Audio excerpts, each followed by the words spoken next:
Welcome to another edition of Anglican Unscripted. This is episode 93, and you're watching two of the most fashionable people in Anglicanism. I have on my black St. John's polo shirt. I'm Kevin Carlson. And I'm George Conger, and I'm attired in, I think, about a 25, 30-year-old J-Press blue blazer. Awesome. This week's episode is brought to you by the Anglican Bible and Book Society, and today's February 21st, 2014.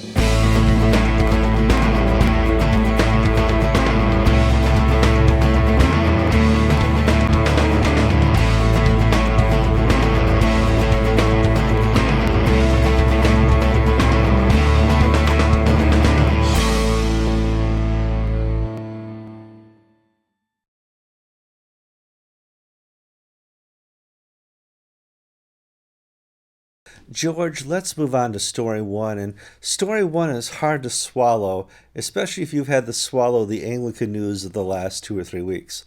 We spoke, I guess, 2 weeks ago that Catherine Jefferts Schori, who's the presiding bishop here in the Episcopal Church, is going to receive a DD, a doctorate of divinity or divinity of doctorate, from Oxford University in England. And a lot of people were in an uproar about that.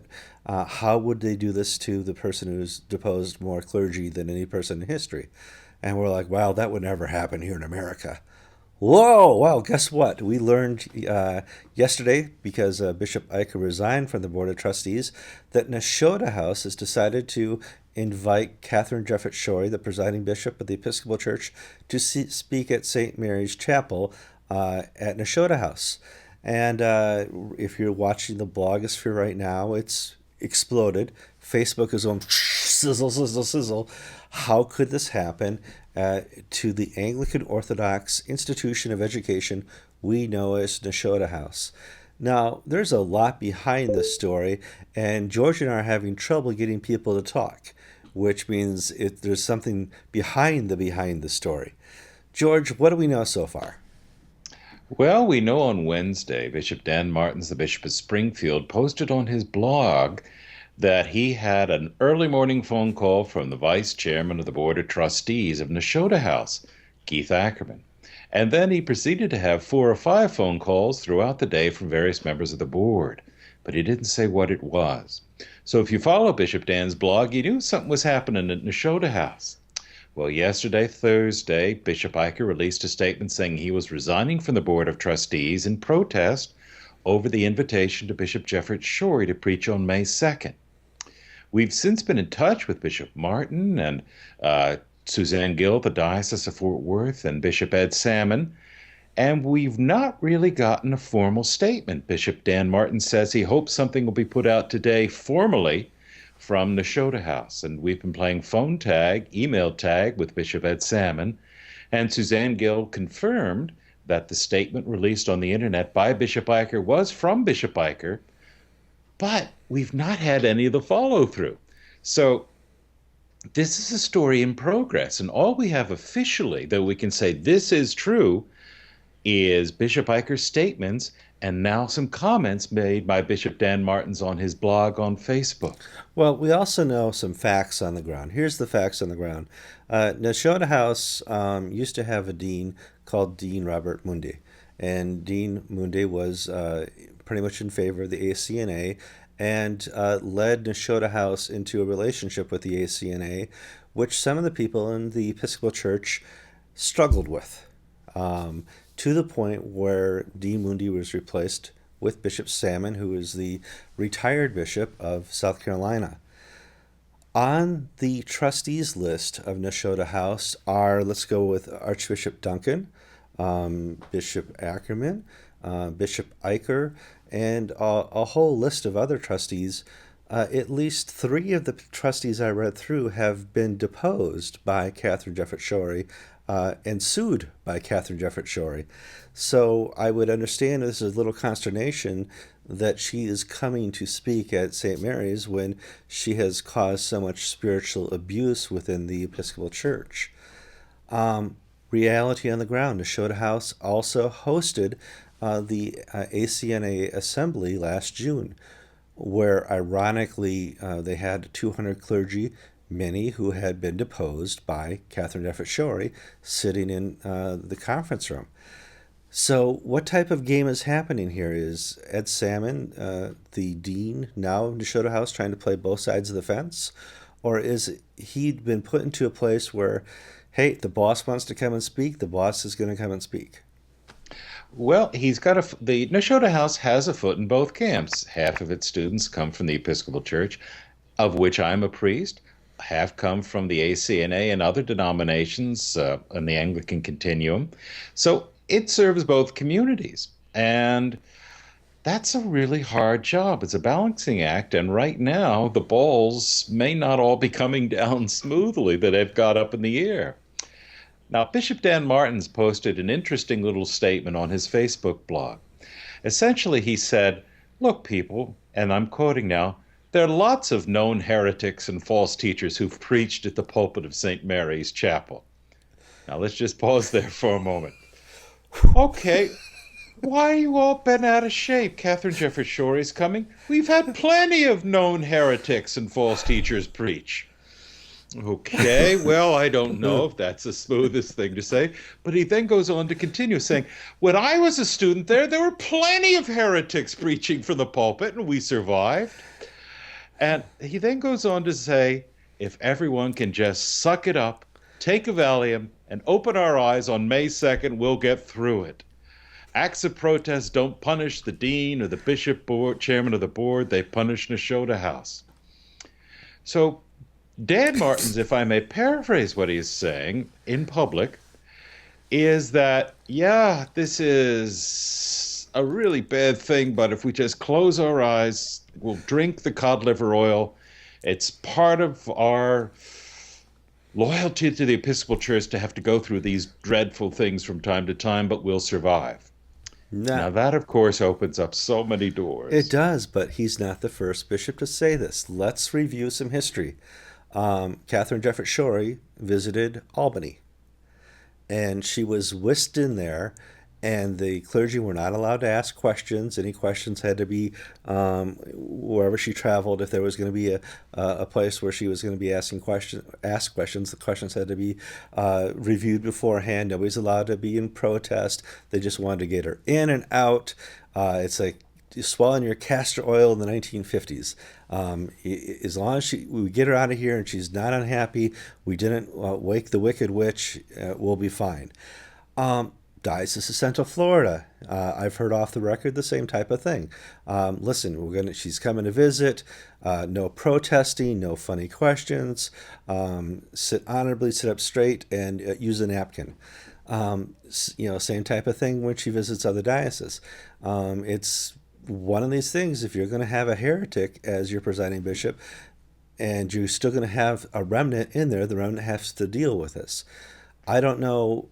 Well, why not ask her any questions? Right. Well, my experience of Catherine Jefferts Schori has been that she's not entirely straightforward when you ask her public questions. I've not had that experience, but okay. Well, for instance, when Bishop Cox, remember old Bishop Cox, Maryland and Oklahoma, was deposed for ordaining some people on behalf of the Archbishop of Uganda. Well, the procedures say that you first must, before you inhibit a bishop, you must get the permission of the 3 senior bishops. I asked presiding Bishop Catherine Jefferts Schori at a press conference, had she received the permission of these 3 senior bishops? She said yes. Being a good reporter, I went and I asked the 3 senior bishops, and they said no. They had not asked. And I have about maybe a half dozen examples of her not being entirely straightforward when she's questioned in public, ranging from the Dar es Salaam meeting, where in front of all the primates, she said she signed and agreed and they weren't going to do this. And then she goes back to the United States and says, no, I didn't do any of these things. And Drexel Gomez, the Archbishop of the West Indies at the time, said she was a liar in public. Sure. To the whole issue of her licensing a pedophile priest in Nevada and then denying, oh, I never knew that I don't remember the Catholics telling me that. Now, she may just have a Hillary Clinton memory problem, but she just may not recall these things. But there's no point in asking her a public question because she's not going to embarrass herself and she's not going to answer truthfully, in my experience, Mhm. uh, to questions that are problematic. So we have Dan Martin's example as listen, close your eyes, plug your ears, tape your mouth, hear no evil, see no evil, speak no evil, and we'll get through this. Hmm. Um, Now, that's being done in the Episcopal Church today, even in moderate dioceses and liberal dioceses where the bishop doesn't want these frantic questions asked of the presiding bishop. So Dan Martins is following what other bishops are doing. So we can't pick on Bishop Martins for that. The question we have here, and this is going to be a great illustration for sermons, maybe this Sunday, you give the devil an inch and he'll take a foot. If you're going to deal with the leadership of the Episcopal Church and let them be a part of the Nashotah House, and you're going to deal with the ACNA, this is what's going to happen. I would expect just as much protest if Archbishop Duncan were to speak from the pulpit at St. Mary's from the liberal Episcopalians as we are seeing now in the blogosphere. This is a reality that Nashotah House has decided to play both fields. And they're getting money from tech. Probably 50% of their income comes from tech. 50% comes from CNA students. What are they going to do? This is not the choice I would have made, and probably not the choice George would have made. But Ed Salmon has chosen to do what every other presiding bishop has been allowed to do, and that's to speak from the pulpit. Now, we need to say up front, or Yeah. I need to say up front, is that we don't know Bishop Salmon's reasons. We've not been able to speak to him. Hmm? So we cannot say he's wrong because we don't know why he did something. We can look at Bishop Dan Martins and we can snigger for using the phrase suck it up. But essentially, what Bishop Martins is doing is that he is trying to protect his people from a very evil, difficult world. The Episcopal Church is not a happy place right now, and he is doing his best to make it a better place. Now, the question that Bishop Martins has to ask himself is that, do I take a hit for my people right now to preserve what is good and decent and honorable, knowing that God is in charge and that this is not an institution uh, that is just the Elks Lodge, and if we don't like its member president, we can go across the street to the Moose Lodge? Or rather, this is a divine institution that's being attacked by Satan in various forms, and we need to hold on, and I'll do what it takes to make sure we survive. Some people reject that thinking. Others think, well, yes, I think we need to do that. Well, how many people that are complaining and are forwarding these emails and screaming today who are priests who had their heretic bishop when they were still in the Episcopal Church come and speak at their church where they're doing the same thing, swallowing the castor oil. What on earth is, and we had to do this. We had Bishop Smith here in Connecticut, a heretic of heretics. What are we going to do? He has the right to come and speak at his church, you know? So, but Kevin, it may be temperament, it may be theology, but in my own case, 20 odd years ago, I had several run-ins with Charles Benison, the Bishop of Pennsylvania. He refused to ordain me at a certain point, Mr. and Honesty. But go on, yes. Charles Benison refused to ordain me, and Bob Duncan, at Bishop Benison's with his permission, came in and ordained me for the Episcopal Church. Now, I've had a very pleasant relationship with Bishop Benison since then. Pleasant in the sense that I am polite to him, he's polite to me. We don't agree on anything. And I would welcome him to speak at a church that I were in with the proviso that I could talk to my people afterwards and say, well, you've heard what Bishop Benison has to say. Well, here's the truth. Yeah. The point that I'm trying to make is that we are all flawed, failed human beings. And even though a person wears purple, they are no more closer to God than I am or to the person in the pew. I'm, Maybe I have a very anti-clerical mindset, but I just don't, and it's because maybe I've covered bishops in the press for 15, 20 years. I just am not that impressed that I get that worked up about them. Well, I think, you and I should sell T-shirts. I saw Jeffrey Catherine Shorey in person, heretic. something like that. That we can make money Yeah, off of but it. Kevin, if you call somebody a heretic, how are you going to be able to bring them to the good news of Jesus Christ if you start off by hitting them over the head? Um, yes, she's wrong in her teachings, but if I don't pray for her, if I don't love her, if I'm not kind to her, how am I going to share with her the good news of Jesus Christ if all she sees in me is somebody who's quick to condemn? Oh, George. I don't have the answer, Kevin. And I, friends, please don't tell me I'm a nutcake because my wife already tells me that. but you are a nutcake. But George, as we close this out, we would give her a T-shirt too.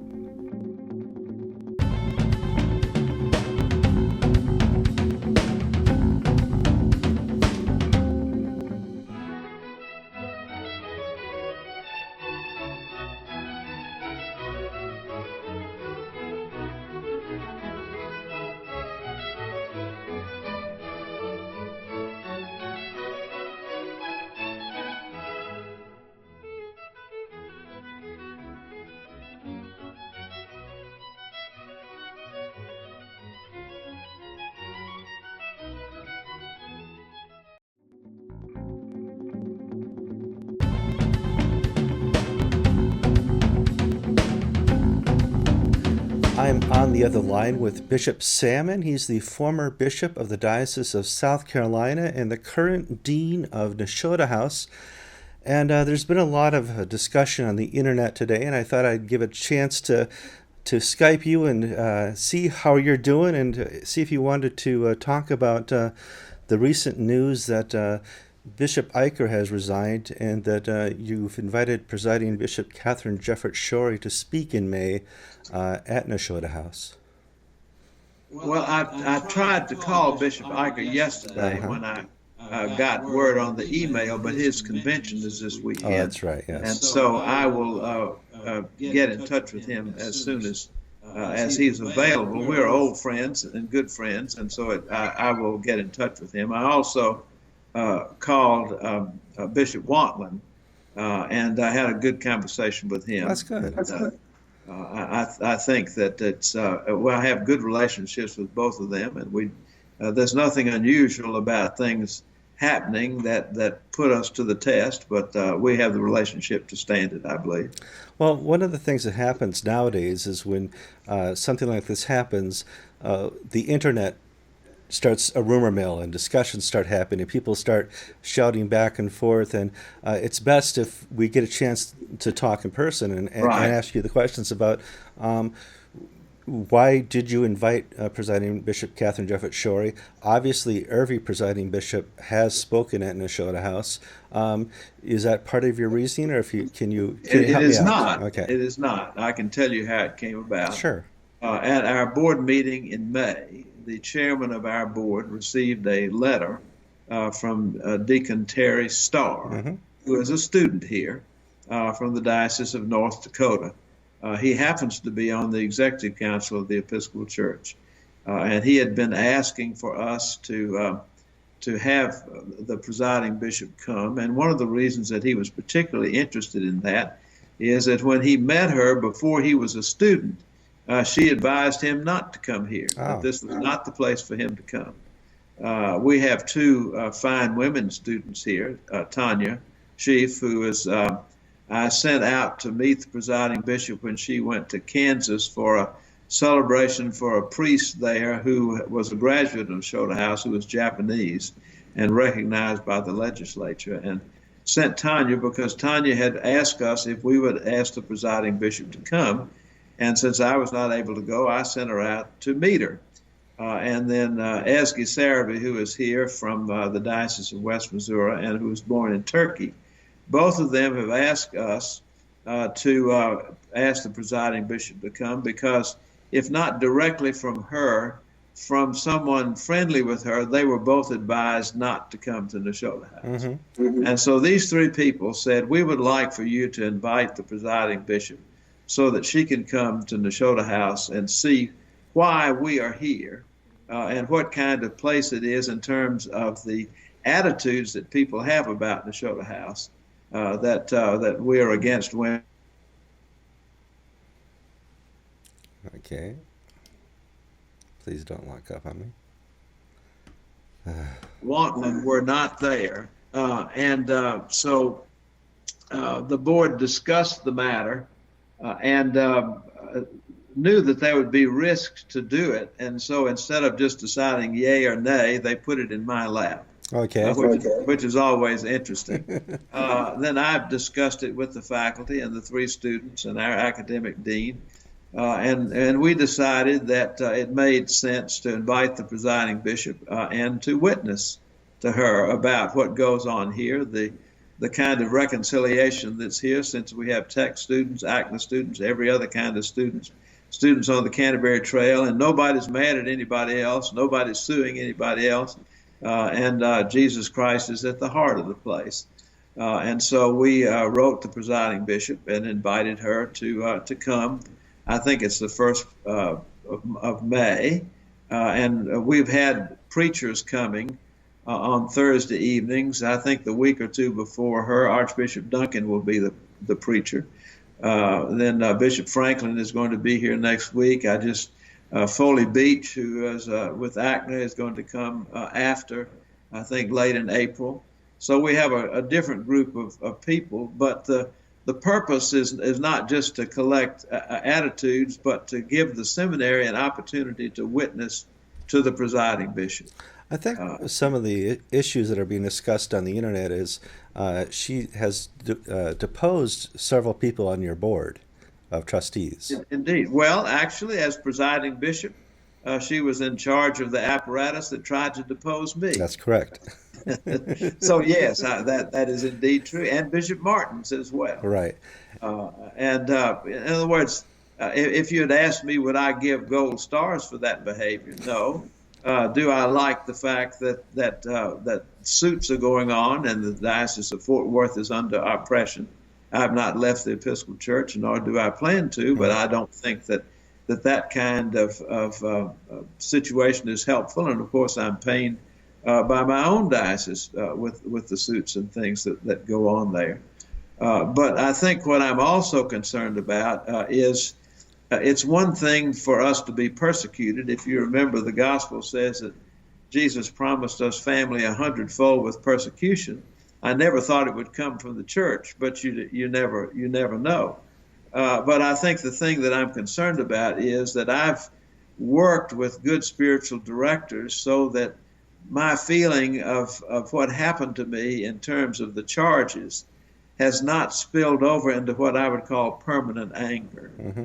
And I think one of the things that is true around the church is that people have been grieved and hurt badly, and there's a great deal of anger there.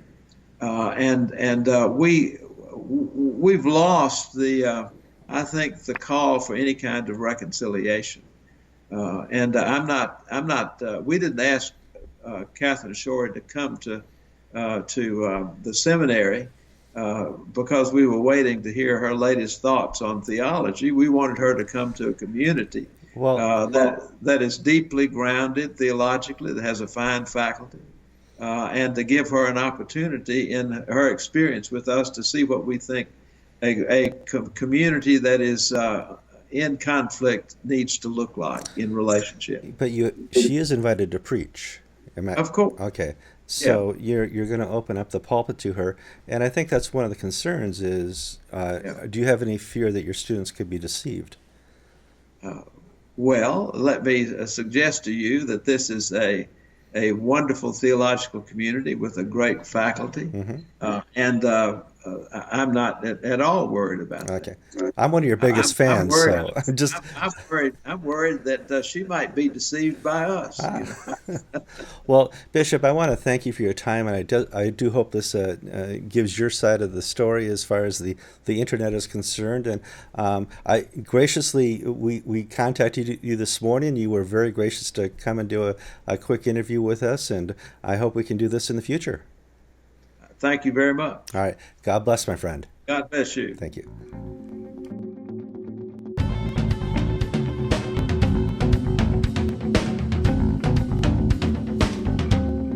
Okay, on to story 2. George and I last week talked about the Church of England and their new marriage statement, or anti-same-sex marriage statement. You'll have to read it yourself. It's on AnglicanInc.com. At the end of talking about that, we mentioned, hey, by the way, Justin Welby has been seen in an airport in Africa. And we said, where could he be going? And we said maybe Lagos, maybe some other places. We said we don't know where he is or where he's going, but we have people on the ground who said they've seen him in an airport. Some people had conjured that we had said that he was going to what? What did we were accused of saying?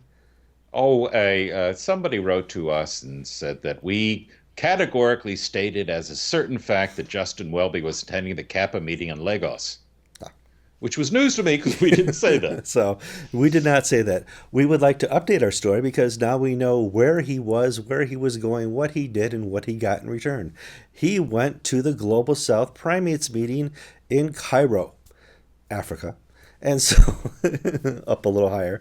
And so we learned that he, right after the announcement of the marriage statement from the Church of England bishops, he flew in. I don't know if he went in there to explain to the Global South what this statement meant or if they had previously read it on Anglican Inc. But the Global South put out a statement saying, listen, we endorse and like this statement. It's probably the best the bishops can do from the Church of England. But we don't like what's going on in America, and we still are going to fight America. We demand that we have a primates meeting because we haven't had one, so we want one by 2015. And what other statements did they want, George? Well, they said this next primates meeting, we don't want it to be like Dublin in 2011. Right. Now, in 2011, 15 primates stayed away, and there are only 38. 15 stayed away, and the agenda, they walked in, were told, this is what you're going to talk about, this is what we're going to decide. You just look good for the picture and enjoy the beautiful winter weather in Dublin, Ireland.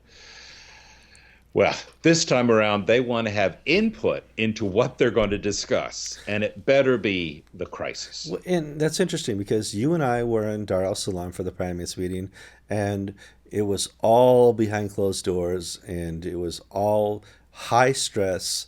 Catherine Jefferson Schori was there defending her actions. They all came out with one statement that said, and signed by Catherine Jefferson Schori, listen, we're going to try and hold the Episcopal Church accountable. I, Rowan Williams, will fly to the House of Bishops meeting in Louisiana, and we're going to get some answers. And, well, you all know what happened. History is history. Now, why do they want to have control of the meeting, George? They want to make sure that they're not just wasting their time. Mm-hmm. It's very expensive, and it takes a lot of time out of their agenda to go to these conferences to be treated as if they're graduate students being lectured by Professor Williams. Mm-hmm. They want to have a meeting that achieves results. They believe, and the Lambeth 1998 conference stated, that the primates are to have enhanced responsibility for these issues and crises in the communion. In Dromonteen in 2005 and in Dar es Salaam, they made very specific statements. Statements, by the way, that Justin Welby and Johnson Tamu saying, oh, here's how you're supposed to treat homosexuals, and therefore, because that's what we said at Dromonteen. And as an aside, the Ugandans and the Nigerians said, yes, we agree to that, but they're the rest of the statements that you're not acting on. They want Welby and the communion to act on everything, not just cherry pick the issues of the day. So they want to make sure that they're just not wasting their time and spinning their wheels. Which you and I as reporters have done because we write these stories, we fly to these places, and there's always the next meeting. And we had next meeting-itis. And this started early on, right after Robinson's consecration as Bishop in New Hampshire. There's going to be another meeting of the primates. You go there, there's going to be some answers. There's going to be a Windsor report. This Windsor report, that's going to be the solution to the crisis of the torn fabric of the communion. There's going to be a Windsor continuation group to take forward the Windsor report. So on and so on. And did we mention Indaba? Indaba's where it's at. And so obviously the primates are like, listen, everything the Church of England has offered through Lambeth and through the ACC and the other instruments of communion does not work. And it's all broken. We understand that. We need a primates meeting where there's primates with primacy. And we need to be in charge of the church again. One of the things that Henry Arambri told you and me in Dar es Salaam, I remember this very clearly. He said, look, we need to have a church council where we gather, not just the primates and not where we say, okay, we'll take this back to our bishops and our people and decide upon it, but we gather and we have a long, drawn out theological conversation, and however long it takes, we settle this issue so that we can all sign off. That's how the church did things in the past. Council of Nicaea, Council of Chalcedon. Anglicans need to do this about human sexuality, because if we're just kicking the can farther down the road. So if you guys want to write emails accusing us of saying that Justin Welby, Archbishop of Canterbury, went to Cairo last week, we're guilty. We're guilty.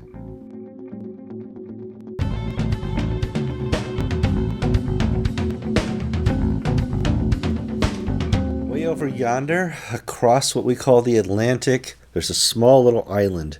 Used to be the motherland of America. Still is, mate. And there is a place called Canterbury. In Canterbury is a place called Peter's house. How are you doing? I'm okay, thank you. Back from my adventures in Ireland. They let you out. England. Yeah. Or they kicked you out. So Something like that. you were in Ireland, and you said, yeah, they're having a little synod meeting, and they're going to kind of further down the road the women's ordination stuff, and they'll have some discussions on the Pillar Report, but don't expect much, Kevin. And I'm like, What do I know? and I'm like, Peter, nowhere of all, he would never lead me astray at all. So I hang up with you, we record, I push publish. It publishes to the internet. Boom! Church of England puts out a bishop's, guidance they called it? The pastoral statement. A pastoral statement on how do we handle a state church that the state is going to have in March or May, same-sex weddings. What is the church's response to this? And now you and I both know that the bishops, a lot of the bishops, some of the bishops in the Church of England could be called agnostic. Some are conservative, some are liberal. And when you read this statement, the first thing you thought was, Wow. yeah. I read the statement and I said, hell hath frozen over. England and the crown are now ruling again. And I think the Revolutionary War was a waste of time. Because I know the character of the people who wrote this, and this is kind of above the sum total of their theology. And I'm saying this in all gentleness. I had not expected something this conservative. Is it perfect? No. No, it's not perfect at all, but it's a bloody good start. Can I remind you and all your viewers of Peter Old's axiom of orthodoxy number 1? Ooh, yes, yes. Peter Old's axiom of orthodoxy number 1. If the liberals are spewing, it's good. Okay? And trust me, the liberals are apoplectic about this. Absolutely going through the roof.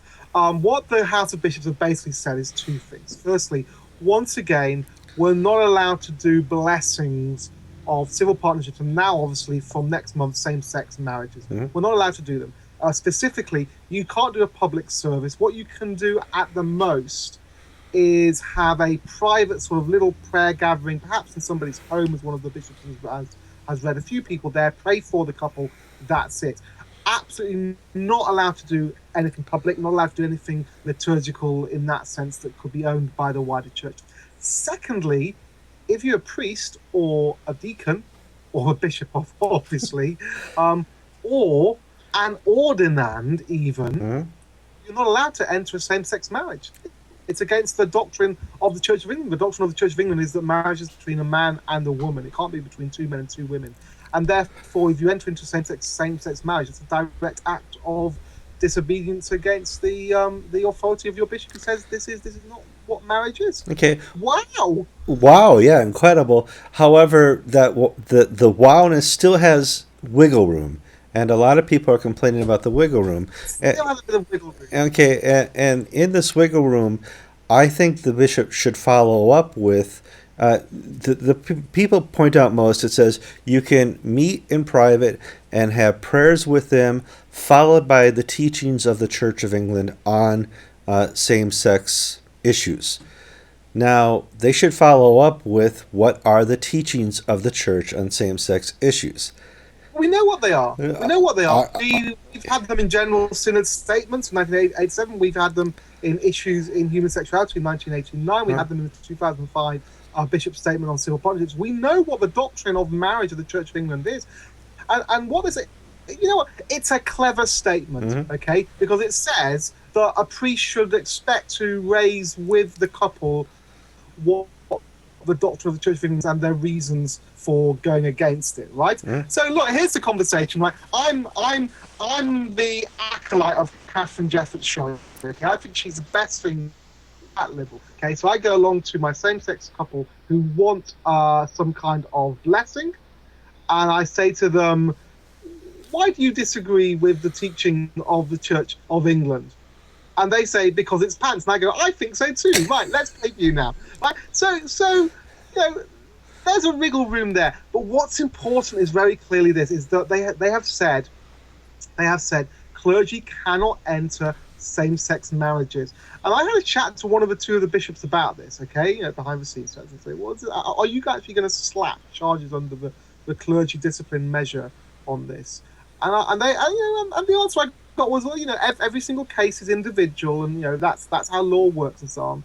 I said, yeah, but surely you recognise that if you don't do anything now, you're going to look like a complete bunch of arses, like a gallery of fools. And the impression I got from the bishops was, yeah, they understand that.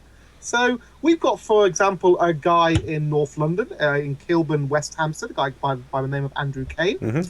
Who happily did a nice piece in the Church Times, agreed to be interviewed in the Church Times today, advertising that he's got engaged and he's going to get married next month, and the bishop can swivel, and that's going to be our first test case, our first, and okay, Richard Chartres, who's the Bishop of London, who's a good guy. Okay? Yes, he's on our side.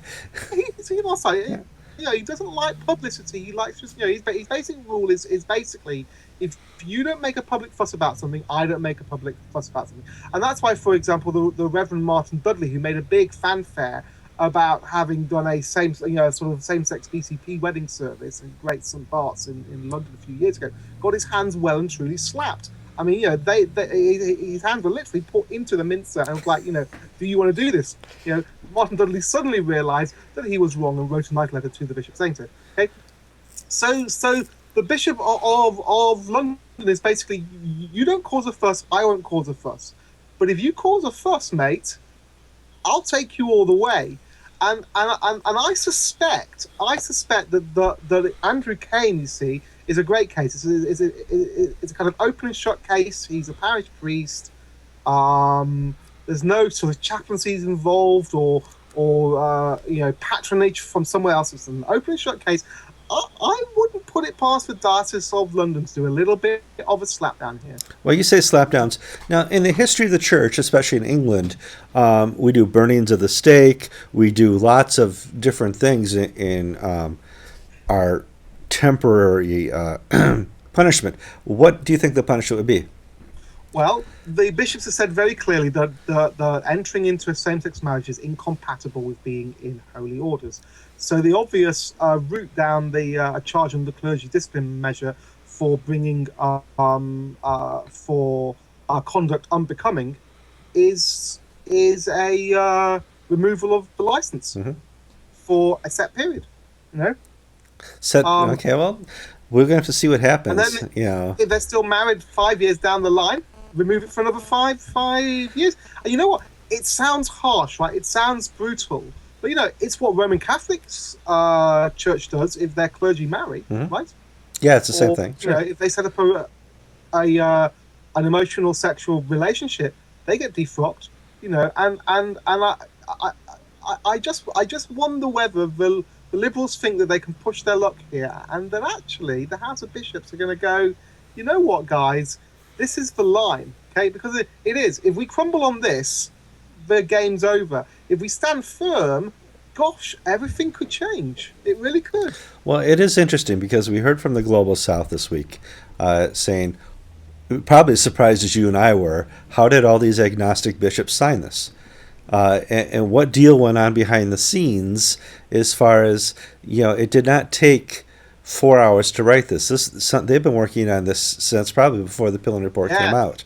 And they've been working on the legal side of things as well. Behind the scenes, they've been working this out. And remember, if somebody is charged under the clergy discipline measure, the highest point it can go to is like a tribunal. Mm-hmm. Okay? Their job is not to decide whether it's fair to sack a priest to enter the same-sex marriage. Their job is to decide, is this conduct unbecoming? Have the bishops ruled clearly? Do we have a doctrine of marriage which the line has been crossed, and therefore what should the penalty be? And you know what? The first tribunal that sits on this is going to take its job very seriously. Going to take lots of advice, and it's going to be the same kind of advice that has been feeding into this statement for the House of Bishops for months. Okay. And I think there's a tendency on both sides of this argument to underestimate how much thought has gone into this statement from the House of Bishops. They didn't just do this on a whim. Well, it was obviously done in conjunction, in parallel to the Pillen Report, because I don't know, they probably got the same early drafts that floated by my desk and your desk off the record and said, "Well, we got possibly." Possibly. Is that the notion of what was in the report that everybody told me wasn't true and then actually was true? Yeah. That one. Yeah, that one. Yeah. So in this reality, you told me that the Church of England will never give an official statement until the Pillen Report's out. Now they're giving an official statement that has nothing to do with the Pillen Report. No. The Pilling's been sidelined. It's gorgeous. It's amazing. So Pilling talks about facilitated conversations of time and looks towards sort of Indaba stuff. That's been sidelined, right? Mm-hmm. The House of Bishops are going to do their own facilitated conversations, but they're not Indaba, right? Pilling talks about letting clergy bless relationships and have public services. The House of Bishops statement from last weekend says, I don't think so. Mm-hmm. Right, so everybody who goes, "Oh, Pilling, woe is the Church of England, woe is the Church of England." No, Pilling, whoa, go the bishops. The bishops looked at Pilling and went, "No, good stuff. That's what they did." Yeah, good stuff. That's what they did. I know, and I'm still as surprised as you are a whole week later. Now, obviously, we're going to put this out about 5 p.m. on Eastern Standard Time, and something remarkable will happen again. Now, I want to give you a sense of hope, though. We joked a little bit a couple weeks ago about the value now of your Oxford degree. And there's a lot of at least I haven't got a degree from the Nashotah House. I know. There's a lot of people at the Nashotah House going through rip tear going. So there it is. Yes. So in fact, same with Westminster Fulton in Missouri. So the reality is you're not the only one who's really sad with their degree right now. Yeah. There's a lot of teeth gnashing. Can I just say one more thing on this Church of England thing? Yeah. Okay? Theologically, we might win this. Okay? It looks as though at the moment the House of Bishops might be up for a fight. Okay? Mm-hmm. Here's the point, and this is what I was saying when I was out in the Republic of Ireland last weekend talking to the Church of Ireland there. What I said to them was, that's pointless. Unless we do pastoral stuff, unless we start investing in the lives of the men and the women who we are calling to live sacrificial lives of celibacy, mm-hmm. because of our doctrine of marriage. Let's be invest in as much in that as we do in the theological battles. We lose this. Absolutely. Yeah. If we don't provide the pastoral framework to support people making the hard choices in this, our theology will follow where our empty pastoral practices. That's what happened in the States. Okay, mm-hmm. That's what happened to you guys. You know, for want of a better word, all the gay ministry, the conservative stuff was farmed off to specialist ministries. We didn't get involved with the local church, and we lost. Okay, and Church of England, we need to wake up to this. Okay, if we want to win this fight, as it were, we need to provide the correct pastoral support on the ground. We need to equip people, equip clergy, equip laity to walk alongside and suffer with the men and the women who we are calling to this bold and unholy sacrifice. Amen. Thank you, Peter, for that. Until next week, more news. God bless. God bless.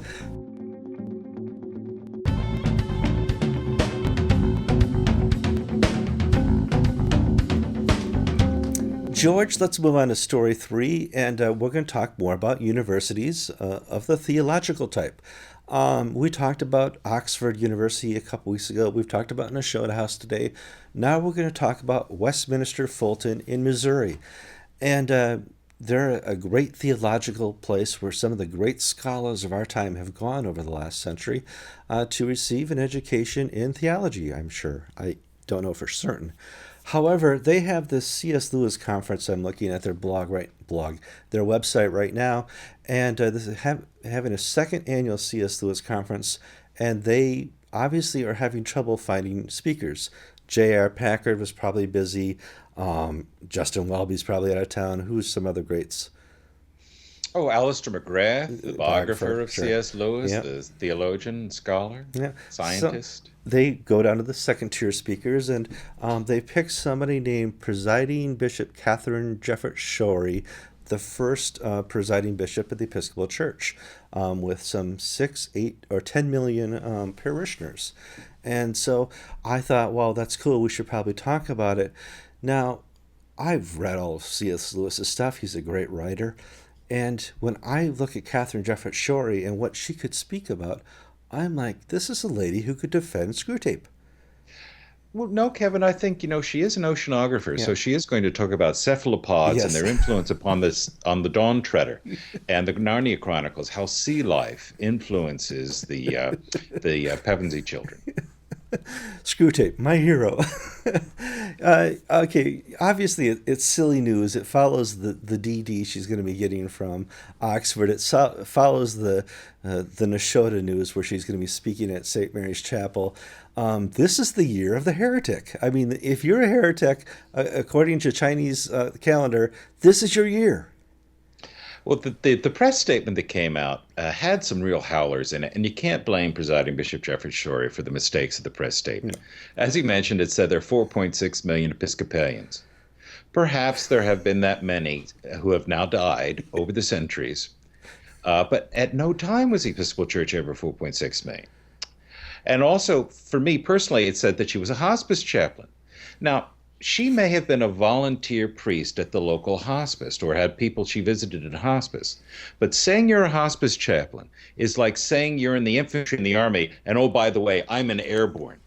A hospice chaplain is a very dedicated, specialized, trained ministry that you just don't say you're a hospice chaplain because you filled in a few afternoons to help people dying.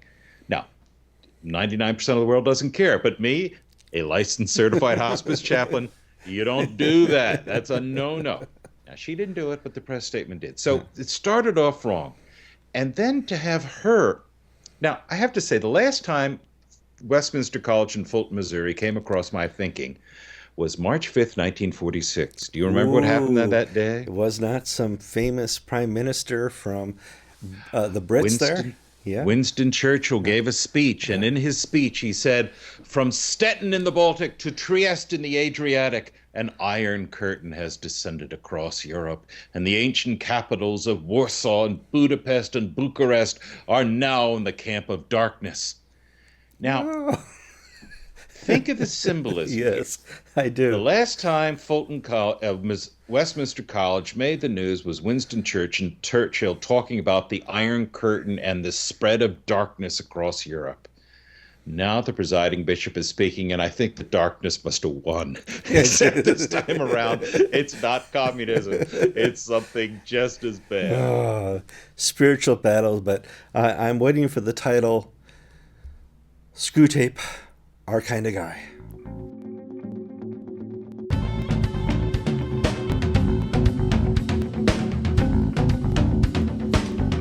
George, it's been a serious news and international news this whole last 2 weeks. A lot of you know about the conflict going on in Syria, civil war. Libya, civil war. Move on now, and we're going to talk about Kiev and Ukraine.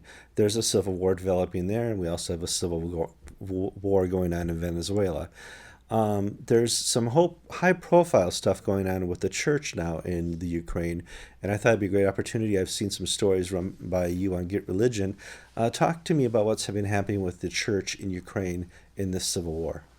Well, like this morning in the Wall Street Journal, though, on page 8, there was an article of how the cathedral in Kiev has turned into a makeshift hospital for protesters being shot by the security services. And the church, and if you've been watching the news, you've seen Orthodox priests out between the crowds of protesters and the army, police, trying to prevent violence. But what the most press accounts have not said is that there are two Orthodox churches, as there are two cathedrals. There's the Ukrainian Orthodox Church, the Kiev Patriarchate, and the Ukrainian Orthodox Church, the Moscow Patriarchate. One is part of the Moscow Church, the other is a local church. And it is the Kiev Church that has sided with the protesters and has opened up its cathedral to the wounded, while the Moscow Cathedral across the street remains barred to protesters.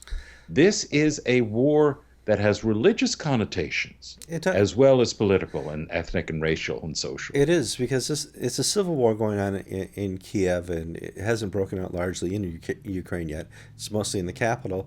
But this is the first industrialized nation that's had a civil war in modern memory. And one of the problems we have is our reaction to things that happen. And this is way back when Bush was president.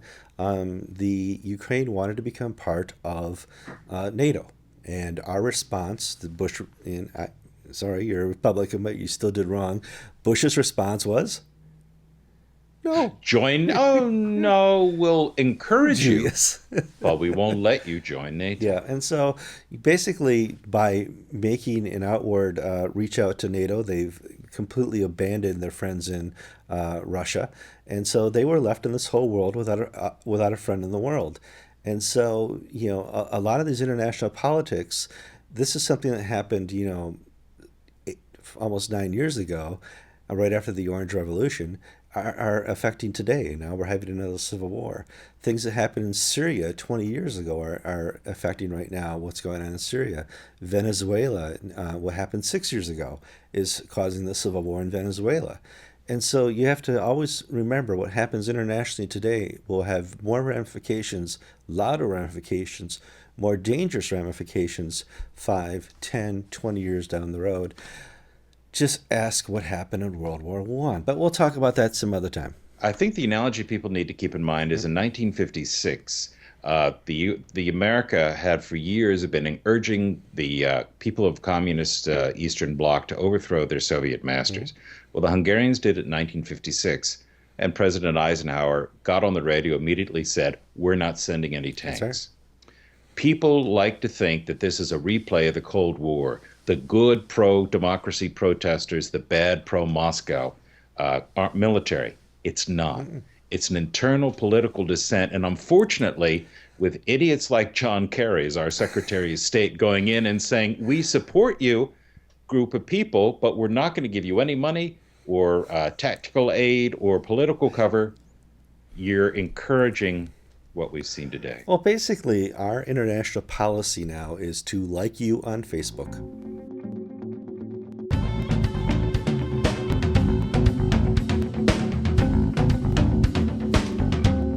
George, let's close out the show. I just came back from Philadelphia, where I spent the week filming a promotional video for the Reformed Episcopal Seminary. Now, to be honest, before they contacted me, I did not know they existed. They're part of the Reformed Episcopal Church. They've had a seminary down in Philadelphia area now for a long, long time. So it's either bad marketing or I've not been paying attention, but we're working on that with a new video. And now we have this Nashotah news, and I think it's probably the greatest marketing plan ever for the Reformed Episcopal Church to now be the other Orthodox, Anglican, traditional, classical place to get an education for those who no longer want to go to Nashotah House.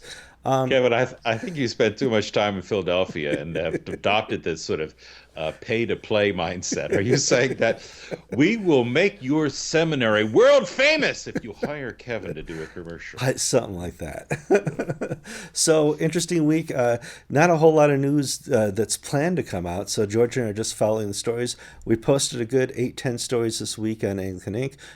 Biggest story, George? Biggest story, oddly enough, was Catherine Jefferts Schori. It touched a nerve. The C.S. Lewis speech. It touched a nerve somehow. And we'll probably have an update sometime this afternoon on what's happening at Nashotah House that we'll post on Anglican Inc. The trouble is, you can post the press release, and 1,000 people will read that. But we're trying to get the story, and the press release did not have the story, and so when people talk, we will put that up there for you. So until next week, I'm Kevin Carlson. And I'm George Conger. You've been watching episode 93 of Anglican Unscripted.